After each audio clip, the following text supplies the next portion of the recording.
They tell us the red letters are sacred, the purest words, the voice of divinity itself. Printed in crimson so you'll stop, pay attention, and feel the weight of every syllable. They're meant to sound like truth you can't argue with, like wisdom that floats above the flaws of men. But what happens when you pull those words out of their stained glass setting and put them back into the real world? Suddenly, they don't sound so perfect. Love your neighbor sounds noble. Until you ask who they decided didn't count as a neighbor. Enemies, outsiders, people with the wrong faith, skin, or love. The list of exceptions is longer than the verse itself. Blessed are the meek. A soft, soothing promise for the ones at the bottom, because meekness is a perfect recipe for keeping the poor poor. And keeping the rich exactly where they are, turn the other cheek.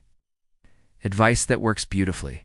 If you're the one throwing the punch, it's a way to keep the powerless docile, to train them to endure harm, while the powerful walk away clean. Every red-letter phrase shines like polished gold, but gold plating hides the rust beneath. Behind the gentle tone is an agenda. Control through kindness. Submission disguised as holiness. These words don't float in the air on their own. They're part of a book shaped by empires, priests, and politics. A book that decides which words deserve crimson and which get buried in black ink. The faithful are told to read them as divine truth, but the moment you add back the verses around them, the rules, the threats, the contradictions, the red letters lose their glow. They work best when no one asks who's talking, who's benefiting, and who's left to suffer while the pious nod in agreement. Because maybe the ink was never read for beauty.